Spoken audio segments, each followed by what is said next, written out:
เ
risang kabirang uri nangkul dinempet kelempet dosanggar naning bawana ya sintukan palang hati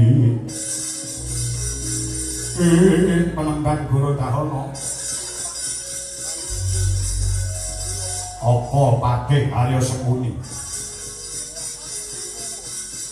kowe aja nganti tak arani pendhita sing jarkoni iso ujar kok iso nglakoni sing dikarepke Raden Patih Sengkuni piye sing duwe kesaguhan mateni Anoman kaliyan Werkudara mau sapa lek mung ngumbar swara ngumbar tembung dirungokne wong sak negara ana ngarasaning Sirwana Prabu Duryudana kowe duwe kesaguhan mateni Anoman kelawan Werkudara ning ya dene para Kurawa wis tuandhang gawe kok kowe malah lingguh sila tumpang sikilmu ngedhek karo udat-udut karepmu piye Patih Arya Sengkuni piye sing ngongkon Kurawa perang musuh Anoman kuwi sapa Anoman ki wong sekti Werkudara ki wong digdaya lho yen nyatane kowe ngerti yen Anoman wong sekti Werkudara wong digdaya kok kowe duwe kesaguhan mateni Werkudara kelawan Anoman kuwi nalari kepiye kosek kabeh kuwi nggunakne akal ora nggunakne aka kowe sumingira aja ngregon-ngregoni lakuku nggonku bakal mateni Anoman kelawan Werkudara kabeh gunakne pitung-pitung sing jangkep aja grusak-grusu mundhak karo mula kowe minggir sawangan Semaradolan aku sing janji bakal gawe patine Werkudara kelawan Anoman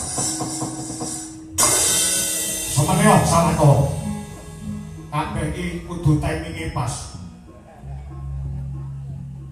ora mung ampiah awur-awur kabeh ngangge sing darane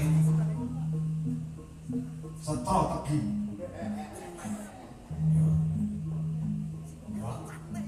ngira kabeh nganggo wektu ora kok waton candak tali gocine tanteng-tanteng ki ora nek kabeh nganggo tata cara nganggo otak ora nggunakne akal ngono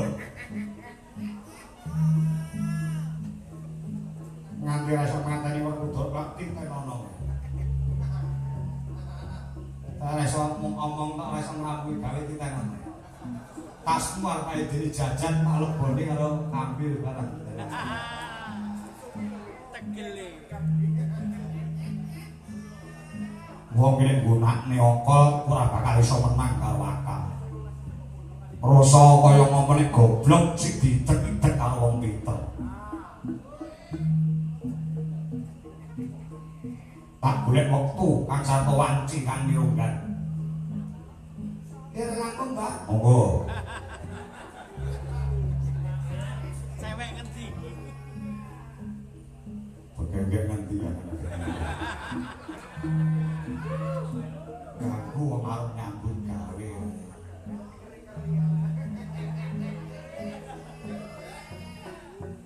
awak-awake saka kaduan Rema mati Werkudara dipun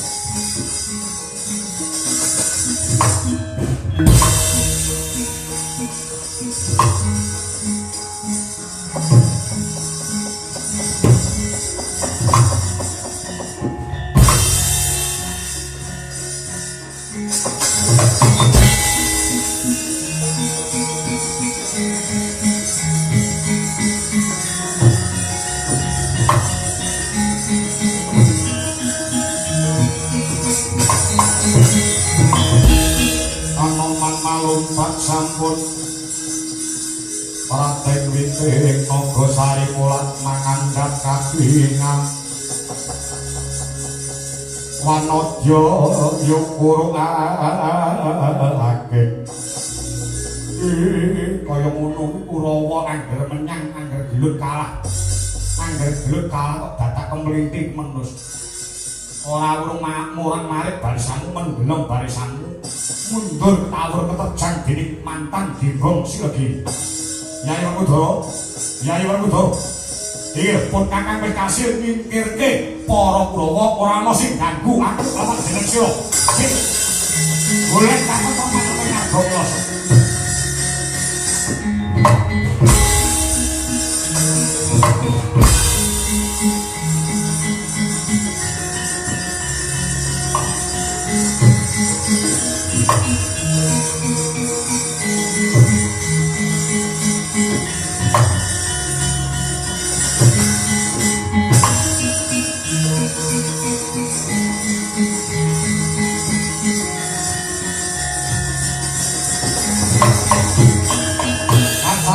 Kaya to mangkon Risang Jodipati Dian Werkudara mat tek aji ngeningken cipta mandeng pucuking grana anut marang biyonganing kayu kayunipun angayati parutama kaya mati jroning urip jroning tumeka mati riyep layak ing ngayuping pecating semena sumusuping araksa jati sang Bimasena wis gandeng rasane lawan Gusti Kang Maha Suci Sakala. Ana cahya biru ing pinjil saka anggane Risang Werkudara nenggih alusira Sang Bratasena. Rae Sang Sena mijil saka hanggo mumbul semusuping Bima Himantaka.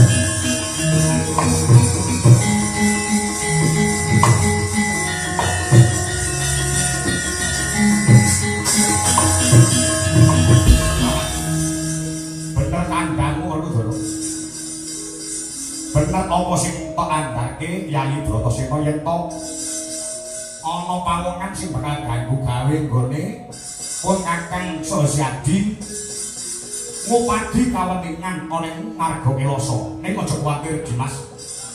Aja kuwatir Werkudara. Kurawa wis tak singkirke, Kurawa wis bali. Bosah baseh barisane nganti kaya babatan pancing. Saiki sing nang kene mung karek ayem tentrem aku kelawan Yayi Werkudara. Yayi Werkudara. Werkudara. Mripatmu mereng dipet kedyan. Karekku urungane manungke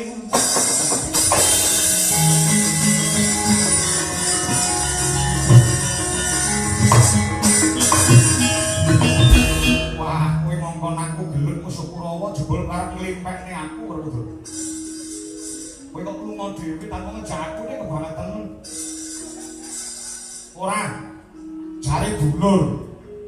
Angger makan luar Jawa ora tau ngejak aku kowe. Werkudara, kowe ilakne aku. Wah, tak susul Werkudara.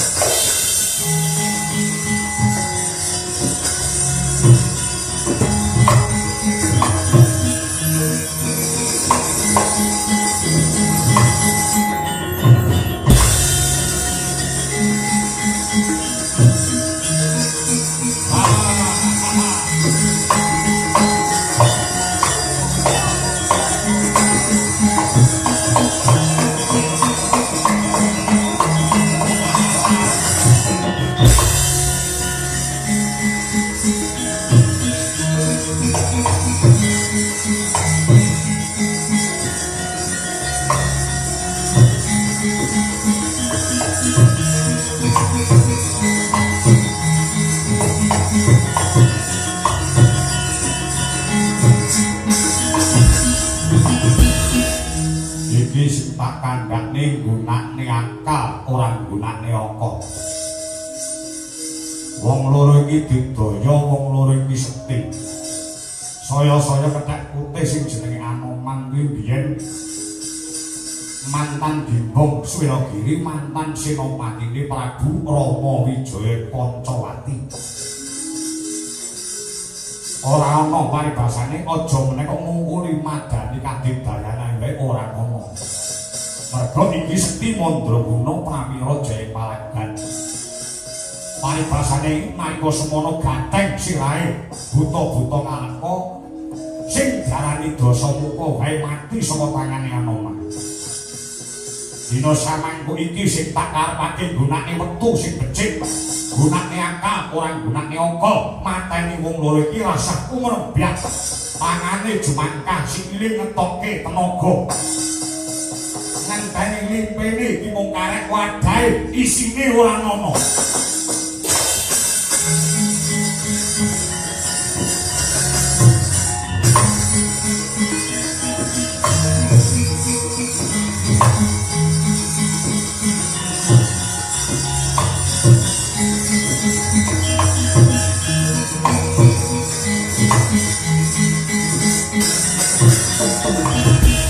Sepiro angele matine Werkudara kelawan Hanoman. Tak lebokne gendhaga iki batange Werkudara kelawan Senggana. Tak wenehne marang Duryudana. Sakwise mangkono, yobong bareng-bareng batange Werkudara kelawan Hanoman, ragane dadi awu, sukmane lambrang dadi demit.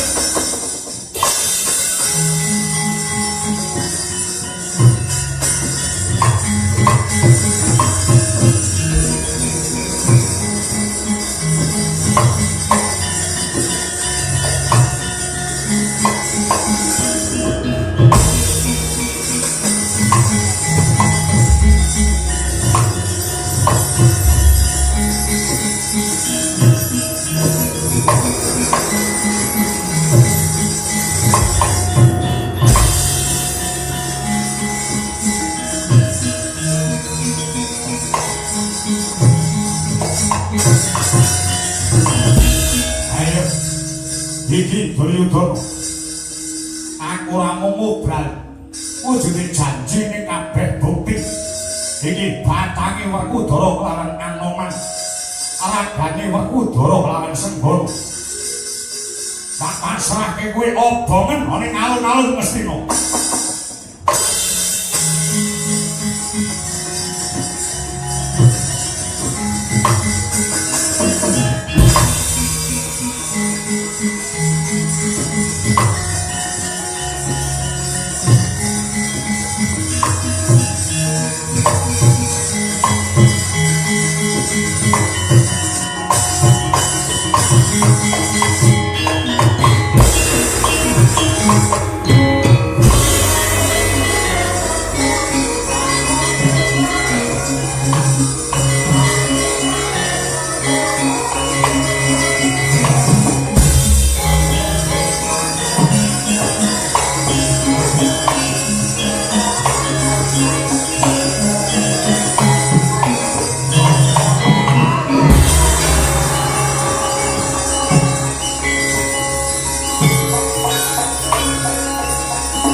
banter payungmu kaya mungkuli bantere darat manjing mega malang bablas langit tok tak toke mbok nganti tekan kapalane nopo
Mas Agus.